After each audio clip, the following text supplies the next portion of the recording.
Hello and welcome back to The Novice Elitist Presents Flying Solo, arguably one of our least active series out of all the various series that we've started on this show. For those who haven't been around for a little while, Flying Solo, like the title says, it's a solo podcast. Occasionally Isaac or me will jump in and do something. For anyone who is not familiar with this podcast, I'm Caleb.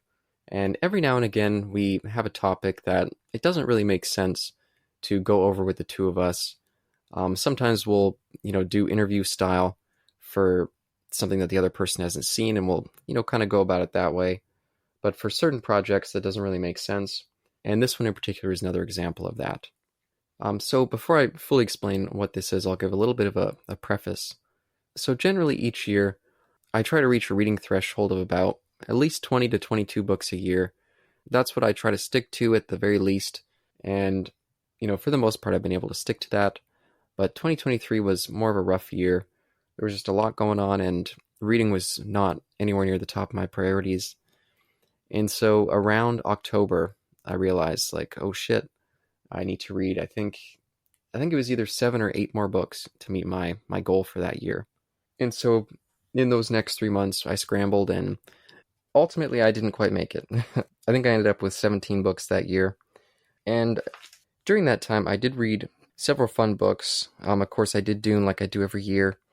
I read the book Piranesi that me and Brianna read for our favorite books of the year special that we did last year. And Alien Phalanx as well, I got through. And I was just having a lot of fun, and it inspired me to make sure that next year I'd make the correct goal for 2024. I made a list of 21 books that all fit a particular theme. And I've told myself, okay, even if I don't read any other books this year, at the very least, if I stick to this list, I'll be able to get through my goal and, read a bunch of books that I'd never read before, and as well as fit in some of the books that I like to, go back to every few years. Several of the books in here I had read previously. So, but in doing that, in focusing more on reading, it really just brought back something that I haven't had in many, many years. It could have been maybe 10 years or more since I'd had this much of a just kind of reading fanaticism, where I wasn't watching nearly as many movies, I wasn't watching nearly as many TV shows, or even editing for this podcast started to really fall behind, just because I was spending so much time reading. And so I ended up actually getting to 55 books this year, and I'm not going to be able to talk about all of them in this one Flying Solo, and so I do intend to split this up into several parts. I'm hoping to just do 2, but it may be more than that. But for this first part here, I'm just going to solely be focusing on the books on that initial list that I put together, and a little peek behind the curtain for all of my playlists that I make for movies and TV shows, and in this case books. 9 times out of 10 I name the playlists, and oftentimes the playlist can be kind of stupid. For example, before I started using OneNote to make these lists, I used to keep several little notebooks, and I would fill them full of all these lists. And they'd all have stupid names, like I had one that was called B-Horror Fiesta, 80s Edition, that had Pup Master 2, Scarecrows, Dead and Buried, Gate 2, Nightbreed. I had one called For Safety's Sake, Martial Arts, that had Enter the Ninja, A Force of One, Mortal Kombat, the movie, Street Fighter. Oh wow, I didn't realize I'd wanted to watch Force of One back then. I think I put this list together back in maybe 2013. Post-Apocalypse Now, These Final Hours, Hardware, Monsters, Dark Continent, Robot Jocks. so you can see that I did write some stupid titles for these. And for this series, I also wrote a title, stupid or otherwise. It was called To Your Scattered Bodies Go, The Stars. And that was based on the final book in this playlist, which was To Your Scattered Bodies Go. And so I'm just going to go through those 21 books. I'm not going to necessarily give a little summary or anything like that for all of them, but I'll probably go more in depth than I'm hoping. But so yeah, without further ado, let's just jump into it. So the first one on the list was the C.S. Lewis book, Out of the Silent Planet, which is the first book in his series. You could either call it the Space Trilogy or the Ransom Trilogy. I think it goes by either name. This book I had read previously, several years before, and I came away really positive, and I really wanted to check out the sequels. The first time around, I listened to it in audio. This time around, I did a mix, mainly audio, but also some of the digital copy that I had. And in the interim, I also bought a physical copy. And Out of the Silent Planet is just a lovely little piece of British science fiction. It's a beautiful world. The lead character is this kind of bumbling guy, and he's quite amusing. There's lots of good bits of humor in it. The villain is quite humorous as well. And overall, it's just a very enjoyable read. I rated it a 7.7 out of 10. Yeah, this is absolutely a book that I will continue to return to, and it left a great taste in my mouth to kick off this series, which was sour just a smidge when I went to my second book, which was Babel 17, published in 1966. Out of the Silent Planet, by the way, was 1938. This one was written by Samuel R. Delany. I'd always been curious to get into Delany's work. He's one of the few kind of big names in classic science fiction that was a black man. There was a long period of time when science fiction was very much a white space. And yeah, I just had not gotten into too many of his books. I'd read Nova. And this book, Babel 17, was quite similar to Nova. Both of them share a lot of cool concepts. Both of them are kind of set in a similar feeling sci-fi universe. I'm not sure if it is a shared universe, but definitely the two have a similar vibe. Nova, I would give a solid recommend. Is not one of my favorites, but it's a fun little book. But what made Babel 17 more interesting for me was it centered a lot around this language that could be used as a weapon. And so there was a lot of perspectives told from linguists, and I just kind of like that. I always like books that have a particular focus, and I liked having that language angle as kind of an in to keep me going throughout. My thing that kept me less invested with this book is I just felt like there was too many characters, and I didn't really feel invested in any of them. And I did actually confuse them several times as to who was who. But still, it was a solid story. I ended up giving it a 6.3 out of 10, which for me is still fine. Anything over 6 is like, a decent book, a decent read. 7, that's a B to a B plus. That's really good. So, at least in my book. But so, moving on from that, I jumped over to another book from the 60s, 1965's Dune Messiah. So for this year, I read Dune every year in December. And so every few years, I just get the bug to go through the whole Frank Herbert saga. I almost never have any pull to reach the Brian Herbert stuff. I just recently, for the first time, started one of his books, and it's been okay.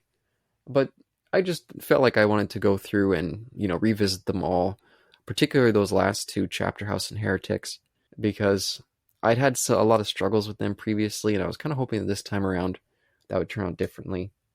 And Dune Messiah as well is a book that I've had some adjustments for over the years. I believe this was my 4th time returning to it. This time I just did it completely in audio. It's such a short book, I got through it so quick. And overall, I do like the direction that this one takes Paul, the lead character, in. And I like some of the new characters introduced and the continuing development for Aaliyah, his sister. Overall, I like the bits of world building that we do get, but everything feels so brief. It's such a short novel. It feels like once I start getting invested in everything, suddenly it's over. And it ends up feeling more like kind of a bridge between the real books, Dune and Children of Dune.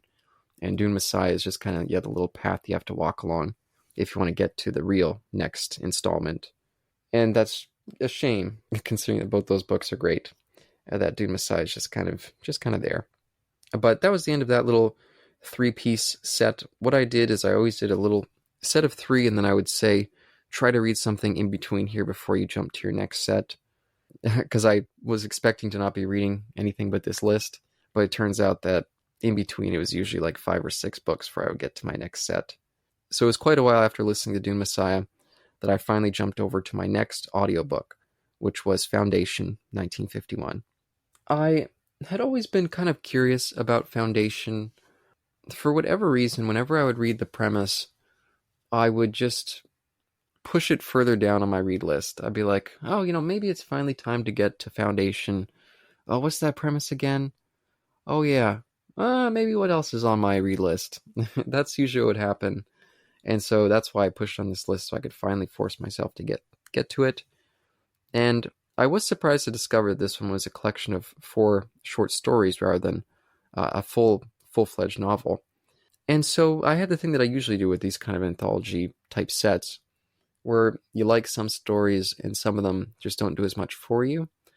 Overall, I really like the scope of that we get of the stories. It takes place over a decent little stretch of time there, and I think overall the idea for the universe is interesting, and the first story I really liked.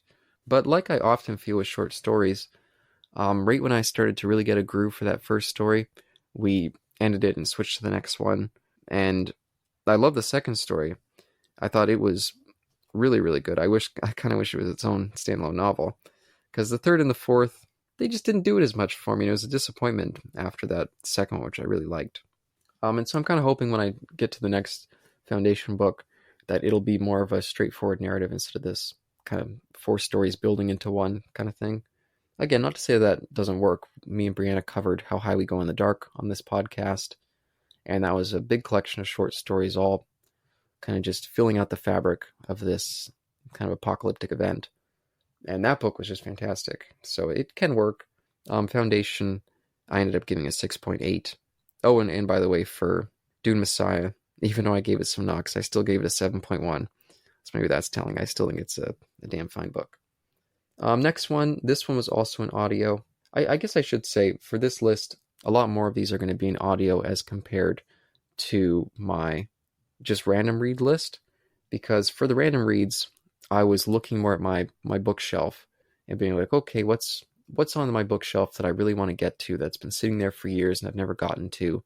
Whereas with this list, it was more, I was going through my Audible collection of like, okay, what's a bunch of books on here that I've owned that I've never gotten to. Foundation was one of them, and this next book I'm about to mention was definitely sitting on my Audible library for many years, and I kept trying to force myself to get to it, but for one reason or another, I just could never take the jump to actually listen to it. And that was Starship Troopers, 1959. Written by Robert A. Heinlein. The thing that inspired me to go to this one is last year, one of the last books I read was The Moon is a Harsh Mistress, which he wrote. And that was a book that I very much enjoyed. I thought it was a great tale of project management, which is one of my favorite tropes, particularly for science fiction. It was all about organizing a revolution, and I thought that the detail and the different levels of it was thrilling for me, and I really loved The Moon is a Harsh Mistress. And so I finally took the plunge to come over to Starship Troopers. And part of the reason that I always was kind of less interested in this is just the fact that it's a piece of military adventure fiction. Even my physical copy, which I've also owned for years, but never read, it even says the controversial classic of military adventure. And that just kind of puts me off. Admittedly, I'm not necessarily a fan of military fiction. It's just, for whatever reason, just doesn't really pull me to it. And this is definitely what this book is. More than anything, this is a military fiction novel dressed up in science fiction clothing. They've got some very big ideas about building this highly militaristic, kind of ultra right-wing society. And there are some cool sci-fi elements that I really did enjoy. But I feel like they were just so secondary. And even so, I would have liked to see more of the military stuff, but we spent so much time in training camps, and none of that really felt sci-fi at all. I do think if I liked military fiction, I do think that this would be a very good marriage. I think that there's a lot of intriguing aspects of how they built their society that I think are troubling but interesting. Another thing I didn't necessarily enjoy is I did feel like the plot was very kind of stretched out and at times non-present. When we did get to the war stuff, I liked a lot of that, and it was really whetting my appetite for more. But I feel like we just didn't get quite as much as I would have liked. And I was almost never emotionally invested in anything in this book. But I did give it a 6.2, so it was still something that I might go back to one day.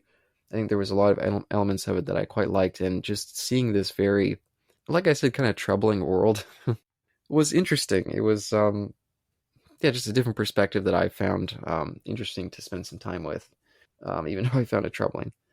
The next one, this is the end of my little 3 section here, was jumping over 1976 for more Frank Herbert, Children of Dune. And this one I did a mix of audio and physical.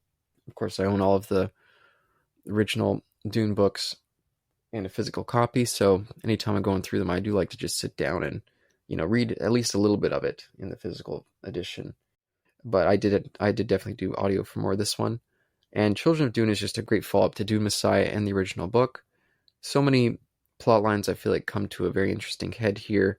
There's a couple moments in this book that I feel like the first time and the last time, they just had me on such an emotional high and such kind of a still shocked. Every time I read it, still shocked at some of the choices that they make that I just absolutely love. And so a very good Dune entry. I gave this one a 7.6. So second highest in the list so far. And then another quite big jump this time. This one was actually a very long jump. I think it was like maybe 9 books in between before I came to my next one in the list, which was The Three-Body Problem. This is another one that had been sitting in my Audible account for a long time, and I added to this list, and then I found out that Netflix was doing an adaptation of this, and I ended up listening to it maybe a month or so before that show came out. A show I still haven't watched, by the way. I was kind of like, oh, it's how perfect. Now I'll get to finish this book up, and then that show will be out. But no, I just never went and watched it. But yeah, this one was definitely another high recommend for me. 2006 when the book was written, authored by the Chinese science fiction author Cixin Liu. I hope I'm saying his name correctly. Yeah, just everything about this book just pulled me in right away. I think a lot of the science here is really cool.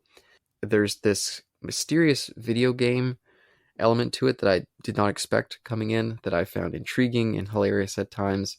And just overall, that's one of the things I really liked about the book, is it had a serious tone, a lot of serious, troubling events going on. But the characters were just just a slight bit kooky. And every now and again, they would just make you laugh. And it also had some really interesting stuff about Chinese history that I vaguely knew about, but was interested to get some more details here, and enough so that after finishing up the book, I did do some more reading just on my own of, kind of following up on some of the ideas that were explored here. And overall, I think it's just a fantastic book, and very much looking forward to checking out the sequels. I had planned to continue and go through the sequels throughout the year, but there's just so many other books I got to, it just never quite came up. So I'm hoping to do all 3 of them again in 2025. Go back to this one again, possibly in print, and then, continue with the other 2. Next, and this one was the first one on this list that I did solely in print, which was Jurassic Park. I think this was my 6th time going through it, but this was the first time going through it in print solely. I did have a digital edition of it before, but in 2023, my partner bought me for Christmas a Folio Society, a beautiful hardcover edition of this book, and so that's why it was definitely my priority to read it in that edition. Some lovely little piece of illustration in there, although my minor complaint to Folio Society, the illustrations did at times feel like they were placed in awkward moments, like I'd end a chapter, be halfway through the next chapter, and then, oh, here's an image that should have come halfway through the previous chapter. What's going on there? But minor complaint for a great edition of a fantastic book. This is one of my favorites. I just enjoy it so much. And I love how detailed and obsessed with minutia this thing is. The first, I don't know how many chapters it is. The first section, before we ever get to any of our lead characters, when it's all just exploring the trail of fuck-ups that ended up getting everyone to the park, that kind of needed everyone to come to the park to make sure that it was safe. All that little detail section is one of my favorite sections of the book. There's been at least once or twice that I've gone back and just listened to that section solely, because I'm just like, oh, I just love the little bit of a thrillery aspect, the kind of the conspiracy aspect of that first part. But overall, I think this thing is just great. The characters are a little bit on the flat side, but that's okay because the world building is so much fun, and Crichton this is one of his best paced books, where he just keeps ramping things up, keeps you wanting to turn to that next page. And it's one of his strongest books and one of my favorites. So, absolutely. Yeah, 1990s Jurassic Park, I gave an 8.8. Next, we'll jump over to 1981 for some more Frank Herbert, as we have God Emperor of Dune. You may have noticed a pattern that, yeah, for at least the first 6 sections here, I ended each one with my next Dune book. So that kind of worked out. God Emperor is possibly my favorite Dune book. I can never tell between the first one and this one. It always seems like it's whichever one I read last is the one I like the most. It's just such a fascinating book. Looking at how the Empire has developed since that first book and how certain very unique characters have drastically changed the landscape of the world in crazy ways, it is just, in my opinion, incredible. I really do think that this is such a huge standout. I gave this one a 9.5, and I hate to spoil anything, so I won't say more than that. Just there's just so much to discover in this book. I don't know how many times I've gone back to this. Every now and again, every few years, I'd switch out, because like I mentioned, I read Dune every December. Every few years, I would switch this out and put it in. And so I think this may have been my 4th time going through God Emperor. Every time I discover new things, every time I see the little bits of philosophy and project management in different ways. That's one of the reasons I love this book, because it's thousands of years of project management all building up, and you can just see the disturbing and fascinating details that have gone into this new Emperor's society. And yeah, it is just stellar on so many levels. So 9.5, that's pretty crazy. Next we had another break, and we came to a weird one. So this one is from 2006. It is titled Horus Rising, and written by Dan Abnett. And you just heard why I read it in the first place, because Dan Abnett, I hope I'm saying his name right, is a comic book writer who I've read some stuff from him, and I've liked some stuff from him. And when this came up on an Audible sale, I read the premise, and I was like, oh, okay, Horus Rising. Sure, this kind of sounds like an interesting book. And so I added to this list just because it had been sitting in my Audible for quite a while now. And I was like, oh, sure, Horus Rising. I think that's science fiction. Sure, I'll pop it on this list, whatever. And so I started listening to it. And it took a little while for me to start to wonder, like, whoa, there's some stuff in this book that feel familiar, and I don't know why they feel familiar. And as it went on and on, I started to be like, wait a minute, this doesn't feel like it's a standalone book. This feels like it's part of something else. And it turns out that this is the first book of the Horus Heresy series for Warhammer 40k. Now, I did know it was part of a Horus Heresy series. It does say that on the book, but I thought that was just maybe like a trilogy or something. Like I said, I did no research. It was just in my Audible, and I was trying to clear out ones I hadn't read, so I added to this list. And so the Horus Heresy itself is like 65 books long, so I'm likely never going to get to all those books. But there's so much in this that's really intriguing. I didn't know anything about Warhammer 40k except for just little bits of information I picked up over the years. I have known some people that are into it, and so it's just those tiny little pieces of information that was percolating in the back of my mind. It made me finally clue into what this is. But for anyone who's familiar with the last 2 of Herbert's Dune books, Heretics and Chapter House, there is so many shared connections with this book here. So many interesting tie-ins that this could, in a way, be a sequel to those books. And it's very intriguing. This one does also feature a lot of military fiction, but I think that the way it's handled here is much more interesting. It's at a bit of a higher level. It's not just some grunt on the ground going through training for most of the book. It's people a little bit higher up in the sphere, and we have a little bit more of that project management element coming in, and also kind of more of a personal plot. There's a lot of kind of questioning, what is this military action that we're taking? What is it doing? What does it mean to this universe that we're kind of being inflicted upon? And a lot of that stuff I found quite intriguing. And then near the end, we got kind of this big reveal, this big cliffhanger, and it had me on the edge of my seat, and I was hugely intrigued, and I could not wait to jump into the next book. And I've not done it yet, but I'm absolutely 2025, I'm going to be continuing this series.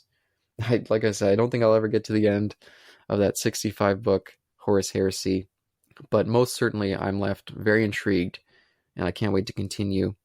And I gave this one a 7.4. Next, another one that was just, it had been sitting for forever. In fact, this is part of a duology that I have on here. There was a reason I put this one off for a long time. This is 1969's Slaughterhouse-Five by famed American author Kurt Vonnegut. Vonnegut has always been someone that I've been interested in getting into ever since I was a teenager. I'm not sure what attracted me to his work, but he's always been someone that's been high on my list of, you got to get to this, you got to get to this. And so when Slaughterhouse-Five and The Sirens of Titan went on sale on Audible, I picked them up right away. And I actually started Slaughterhouse-Five a number of years ago, maybe around like 2016 or 2015. But James Franco was the narrator for this book. And that just put me off. His reading was kind of slurred, kind of mumbly. And I was just like, no, I feel like if I'm going to get to this book, I want to get to it in physical. And so I expected myself to have picked up a physical copy or bought a digital edition. But it just seemed like it was never going to happen at this point. It's been almost a decade since the last time I tried. And so I was just like, fuck it, add to this list. If I end up not being able to get through the James Franco narration, I'll just buy a digital edition and finish it that way. But it was such a short book. It's only 5 hours long. I got through it basically in one sitting at a shift at work. And ultimately, I ended up finding James Franco's narrating to be strangely suited to this book and ended up working for me really well. This book also has a strong military component to it. It's got kind of a crazy plot, which I guess I can say, I don't think it's too much of a spoiler. You find out pretty quick. It follows this character, Billy Pilgrim, who he ended up getting involved with this alien situation, potentially, and end up kind of scattering him throughout time. And so he'll just keep, like with a blink of an eye, he'll suddenly wake up somewhere else. And he'll be flashing through all these different moments of his life. And it's a really interesting reflection. A lot of it centers on his experience in World War II. And that, I think, hits really hard. There's some really impactful moments there. There's a lot of interesting bits of philosophy running throughout the book. Billy Pilgrim is kind of a simple kind of guy. And just seeing all these different things that he could have experienced in his life and how he, especially now that he's been stuck in this situation where he's just constantly having to reset himself every time he moves to a new place. It's like, oh, here I'm back in World War II. Okay, I got to catch up. Where am I? And you just kind of see how that would shape a person. And I think a lot of that is really interesting. And yeah, I thought this was a really fascinating, really good book. And I'm glad I ended up listening to it before Sirens of Titan, because they actually have a lot of shared connections, which I'll get to. I ended up giving that a 7.5 out of 10. Next on the list was Heretics of Dune. This one I mostly did in audio, but I spent a little bit more time trying to stick to the print here, because Heretics of Dune is a book that I've struggled with repeatedly throughout my experience with it. The first time I tried to get through it, trying to read it in print, failed. Tried to get through it in audio, failed. The third time I finally got through it, and this would be my second full time going through it. And I just felt like maybe if I went through it in print, that I would have now that I actually got through it all last time, maybe if I went through it in print this time, maybe I'd be able to kind of sit with it a little bit better. But every time I would finish a chapter, I never felt the call to go back to it, and I'd have to force myself and drag myself. And it ended up taking a long, long break. This was easily the longest break between. I think there was like maybe 10 or 11 books I got through in between. And I kept forcing myself to be like, no, you got to go back. And so eventually I was just like, fuck it, let's just finish it off with audio. And so that's what I ended up doing. And yeah, this is a very flawed book. It's kind of resetting after where we were in God Emperor of Dune. And where we reset to, I think, is just far less interesting. We spend so much time with the Bene Gesserit. It's kind of their book, really.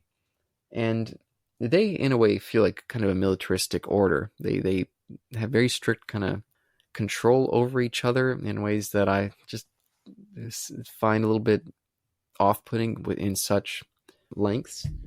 Like, if they're just part of a book, I can find a lot of that stuff really interesting. But when they're the focus of the book, I start to find that stuff a little bit, it just doesn't hold me as much. There is some really interesting stuff in here. Some of it I can't really talk about because it's too much spoilers for the end of God Emperor of Dune. But some of the ways they follow up on that I did find very intriguing, and there is enough throughout the book to hold me. It is nice to learn a little bit more about the Bene Gesserit. I just wish that we would have had more diversity and focus instead of just mainly them. This one I ended up giving a 6 out of 10. So clearly a bit weaker there.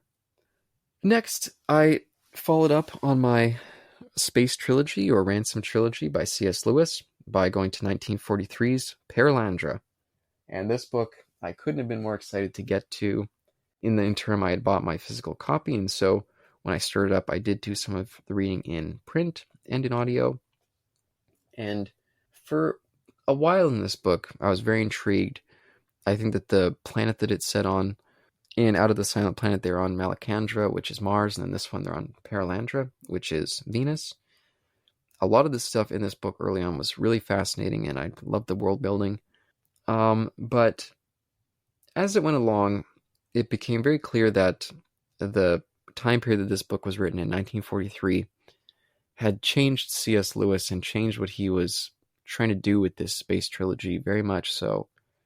And World War II became such a strong influence.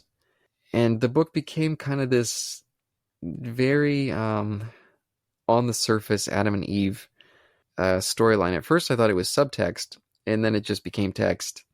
And some of that stuff just, it left me quite conflicted. It felt like, one, you're taking the Genesis story itself, which is, in my opinion, a very flawed and fairly ugly story, and you can't help but bring those elements over into this. And so there was some stuff in there that was just, felt like a step backwards after Out of the Silent Planet, which I thought was a very open, exploratory type of story. This one felt small and felt ugly, and really belabored by the time we got to the end. This book is much more overtly religious, and at times is punching you in the face with it. I think there's a lot of great visuals and concepts here, but I did think that so heavily bringing in the Christian religious element changed the science fiction of the first book in a way that I did not think was positive. Now, if you are super religious, you might think that stuff is very positive, and you might enjoy this book much more than I did. But you may still come away feeling like it was very belabored, because I do feel like a lot of this book is repetitive. There's a long section which is just, and I'm kind of spoiling, I apologize, but there is a long section of this book that is really just Eve's temptation. If you actually, my physical copy of the book, they pretty much tell you right on the cover of it what it is. They spoil it themselves. But that whole temptation section felt like it would never end. It felt like it was the same thing every chapter. In every chapter, I was like, get back to the expansive stuff. Get back to the cool world. Stop with your just belabored religious allegory here. And so I struggled with that book. I still gave it a 6.7 out of 10. So that should tell you that the stuff that I thought was really good was really good. It was just, there was a big section in that middle that was just really, really struggling to keep me there. But still, I think a fairly interesting read if you can get past that. And it was just sad that it was such a disappointment compared to how great that first book was. The next one on my list was Green Mars, written by Kim Stanley Robinson, published 1993. I had read Red Mars in 2023, the first book of his Mars trilogy, and I was just blown over by how amazing that book was. That is, if you like project management in your science fiction, I present to you Red Mars. That book is just amazing. The level of detail, the very realistic science element of the first colony on Mars, the first 100 on Mars, seeing how the planet changes over their stretch of time is just mind-boggling and amazing. And Green Mars takes what was already such a beautiful, fantastic first entry and just blows it into the stratosphere. This is one of the best books I've ever read, Green Mars. My favorite book of the year. Spectacular in just about every way. The world building contained in it is so immense and just so beautifully expanded. The character development, I think, is great. I think a lot of people who read these books might have issues with Kim Stanley Robinson's portrayal of the First Hundred, because they're kind of a bunch of neurotic weirdos. And I did think it was funny in the first book, because at first they're all kind of being fake, like they're being the proper scientists, until it turns out that they all lied on their test to get there. They're all a bunch of loons, but in a really fun way, and a really realistic, in my opinion, way. And I think that their ownership of Mars and how they've developed their own culture and society, a lot of this book is just, how do we build a society? We've already built up enough that we can live here.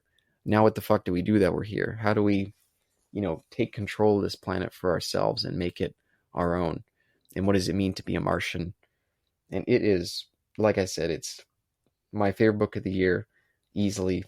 The only knock would be the length, but I don't care, because I just wish I was there even longer. I think that this is such an amazing book, and I would recommend it to anybody. But you have to read Red Mars first, and Red Mars is already an amazing book, so no struggle there.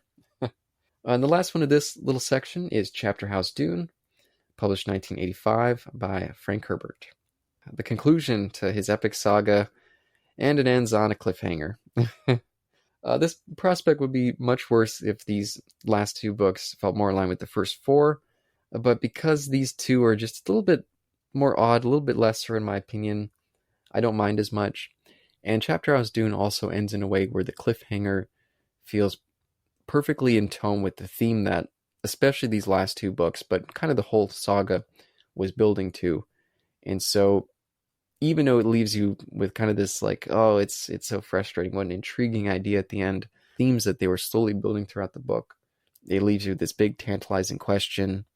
But again, I feel like that tantalizing question is perfectly suited as a way to end the story there. And yeah, overall, this one is definitely a step up from Heretics, but it still struggles with a lot of the same issues. I don't care for the villains that they've set up post God Emperor of Dune. It's almost solely focused on the Bene Gesserit. There's almost no other characters in the book that aren't Bene Gesserit, and I just wish that we would have had more diversity of ideas and ways of thinking, because the Bene Gesserit, they're kind of purposely, in a way, robotic and rigid in their viewpoints. And so when you're locked into that perspective for the whole book, it just starts to drag you down. Or at least that's how I feel. But still gave it a 6.4. I do think that it is a mostly satisfying end to a fantastic saga minus Heretics of Dune. And I think it's all worth it. I do think that when you get to the end and you get some of the questions raised in Chapter House, it really does feed into the overall theme of the saga in a very satisfying way. So still a recommend for it. Now, the next one in the lineup's actually a substitution. I ended up switching this out because I got a bit too into making these book lists. I ended up actually making 4 additional ones before I even finished my first 3. Maybe it was when I was in the middle of Babel 17. I was like, fuck it, I'm going list crazy. And so one of my additional lists had the book A Clockwork Orange on it. And so because that was coming up onto the podcast soon, I decided to just switch 2 things around, and I switched out the book that was initially on this list, which is Not Alone. I switched that over to another list and pulled on A Clockwork Orange. And this one I did a mix of probably about 40% of the book in print and the 60% in audio. This is a book that I began reading in 2021, and I got about 83 pages in, and I fell off. And so this time around, I went back to my paperback edition. I went back to the first page, started again, and finished it up in time for that recording that we did, which I don't think is going to be released by the time this Flying Solos come out yet. But yeah, I'll just say spoilers for that discussion. I do discuss the book in there a little bit, so I won't say too much. But fantastic book, great use of language throughout. It's a little bit tough. There's some of the violence in it is a bit too much for me, but the language in it is so addictive. For days and days after I was done reading it, I would just have the kind of pattern and specific phrases stuck in my head for a long time after. Great book, 1969, Anthony Burgess. Strong recommend for A Clockwork Orange. That I gave an 8.3. Next, we go to 1945 for the last part of the C.S. Lewis Ransom or Space Trilogy, That Hideous Strength. And in my little review, because for all these, by the way, I do write a little review on this list.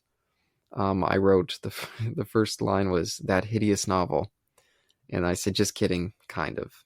Yeah, I did not enjoy this book almost at all. The sci-fi element that was in the first two books is almost completely stripped here. This takes place in a small little English town, and the influence of World War II has become the driving force here. We're basically dealing with kind of a Nazi group taking over a small English village. And yeah, moving away almost totally from sci-fi, they actually switch over to fantasy, and they start bleeding in all these different elements that just was making me scratch my head.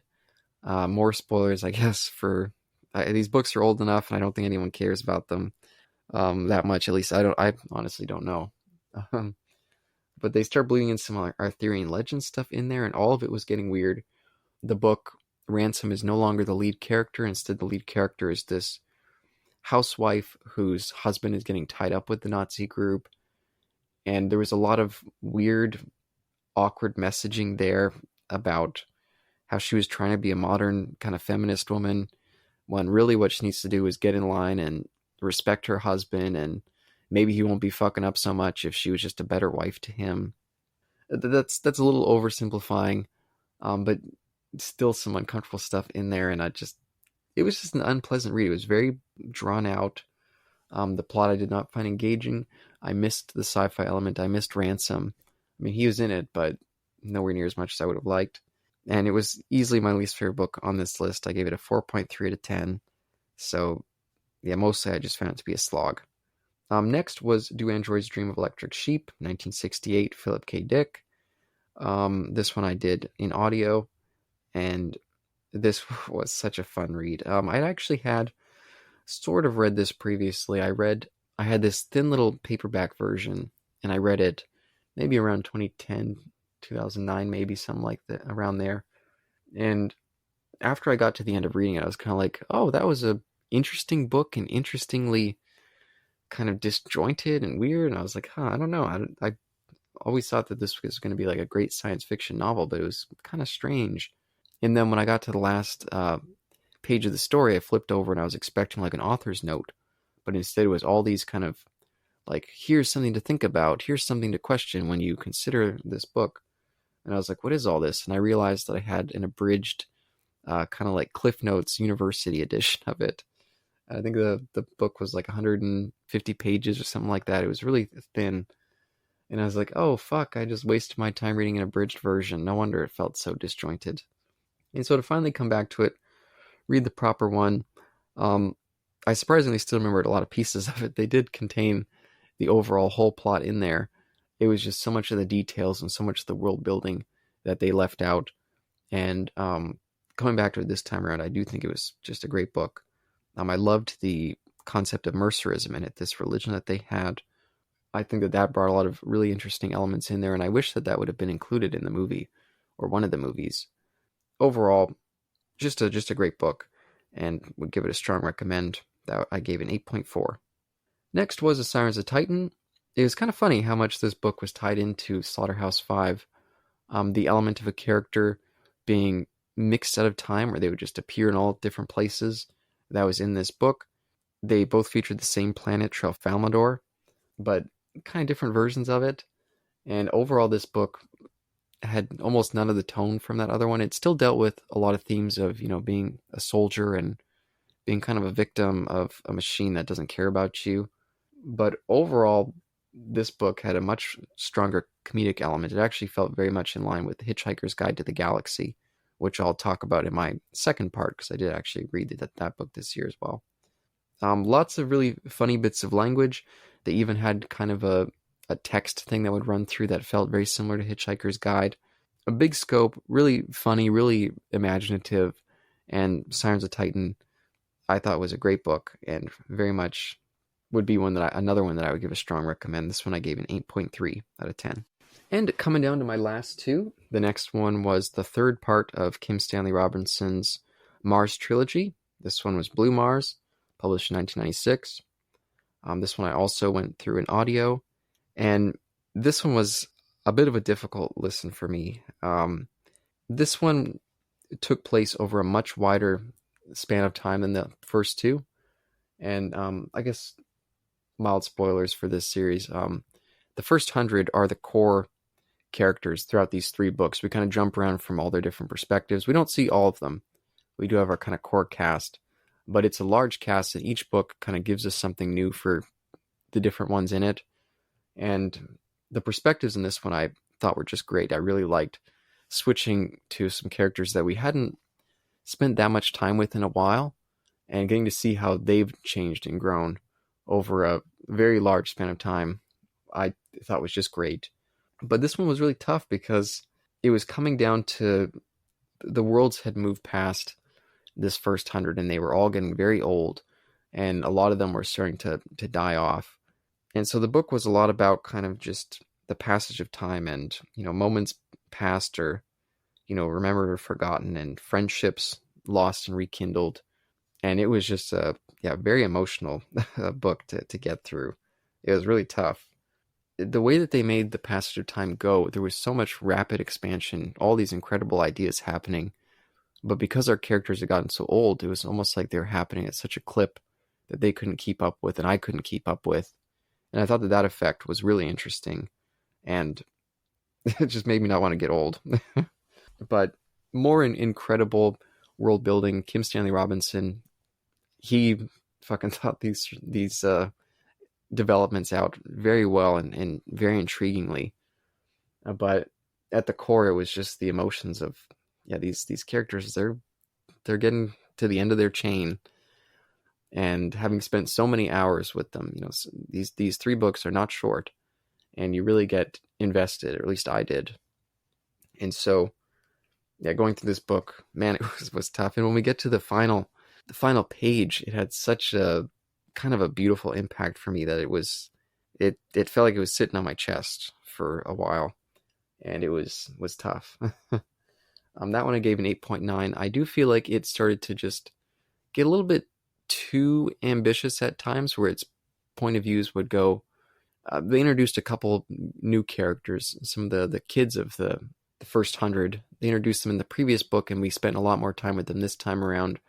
Some of that stuff, it was just spiraling off into just losing a little bit of its core point of view and core kind of themes of this book. But it was worthwhile to see how much the world had expanded out. But that's why I do give it just a slight bit of knocks, but still 8.9. Clearly one of my favorite books of the year, and overall this trilogy is one of the most incredible series of books that I've read in recent memory, and would give the highest of high recommends for the Kim Stanley Robinson Mars trilogy. And then the final book on this list was To Your Scattered Bodies Go, 1971, by Philip Jose Farmer. This thing was just great. Early on, the concepts of it, no spoilers, but it begins with all these characters just arriving naked. All these people who had died throughout history arrive on this planet, and they don't know why they're there. They're all from different eras. And so there's lots of interesting catching up. And some of the characters are kind of famous, and some of them famous for very poor reasons. Like, they've done a lot of fucked up things in their life. And so you'll have exchanges with someone who they'll be like referencing, let's say, Hitler, like, oh, something that Hitler did. And then you'll have one of the characters be like, oh, I keep hearing this name Hitler, like, I'm gonna have to ask them what it means. Or there's this really great exchange at one point when someone is talking about using the skins of a dead human to, like, they're using the bones of a dead human to make weapons. And then someone's like, oh, that's barbaric. And then because of who the person was who said it, someone else is like, yeah, that's not the worst thing I've ever done. And they're kind of shocked because, like, what do they mean? And they kind of start to think, like, oh, do people know who I am? Like, what's going on here? And all that stuff is fascinating.